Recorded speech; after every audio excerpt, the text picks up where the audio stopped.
Hi, my name is Melanie Batilla, and I'm here to welcome you to Science 10.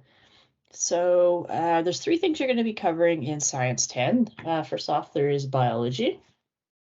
Then you have chemistry, and then you have physics.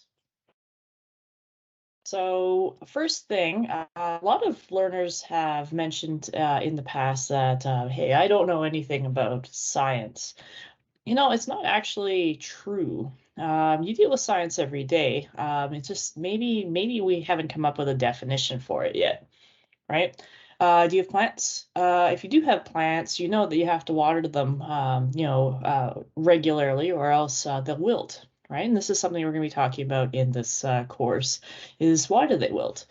And if you cook, say like fried egg or a grilled cheese or something, you'll notice that there's some texture changes, some color changes, and those are indicators of a chemical reaction. So you're doing chemistry when you cook.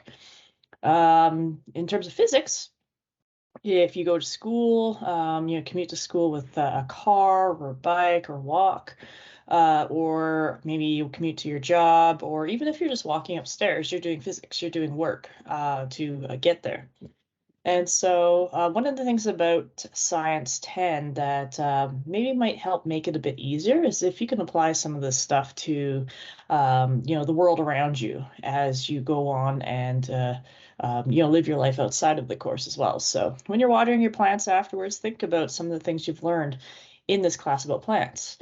Right. Once you cook your dinner for the day, for the evening, think about the chemical changes that might be happening there. And, as you commute to school or work or wherever, think about, the physics that helped get you there. So first off, as part of this video, I'm just going to give you a little bit of course navigation. So you should be able to see the Science 10 course now. And at the top, you'll see a Start Here part. That's where you want to start. So there will be a welcome letter from your instructor. There's this welcome video, which you may have clicked on, Science 10 course outline, and the student guide to accommodated exams. So let's start off with this course outline. Please do give it a read.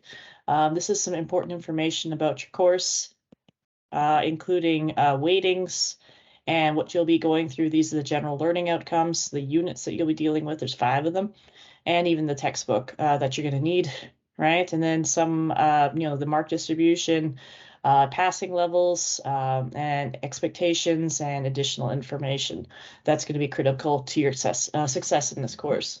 The other thing you should probably take a look at is, well, maybe before we do that, just a little bit of layout of this course. So I have it laid out here. The project's at the top. This is a project that's worth about 5% of the course.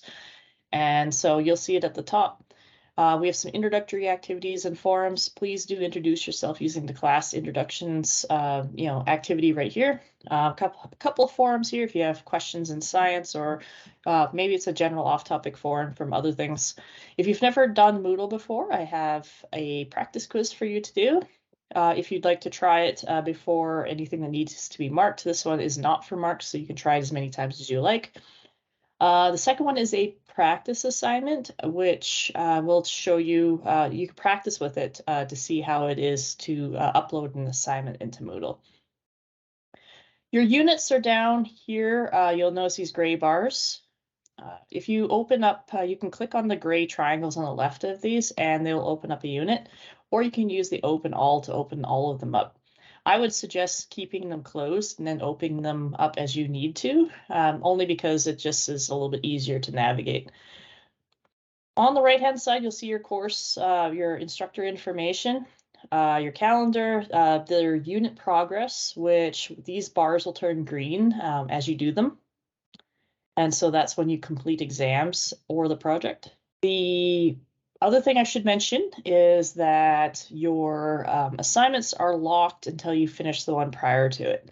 So you'll see that with this one, the assignment 4-1, this one's open to you to do right away. It's a bio unit welcome assignment.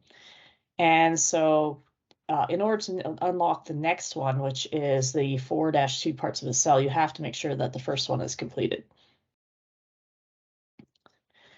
So let's go into the biology unit plan 1. And so if you are online real-time, or say the paced online anytime, this plan will be useful to you because it will tell you a rough pace on how you're going to need, like what you need to do every day in order to make sure you've got all the material covered by the unit exam. So we have day 1, day 2, day 3, and I'll tell you what you need to read, assignments that you need to do, and then you know, you will also, it will also show you or tell you that on day 13 is the unit exam. Now for paced anytime and online real time, I will have that on the calendar, and so you'll just have to look for an orange date that shows up. A couple of tips for you as well. You'll notice in the biology unit plan that there's actually readings for the textbook, but also page 1 to 4 as an example. These are actually going to be located in your biology unit 4 student notes for the first unit. And there's some notes like that for each particular unit afterwards. So these are your some supplementary notes along with the textbook for you to read. And so these are a Google Doc.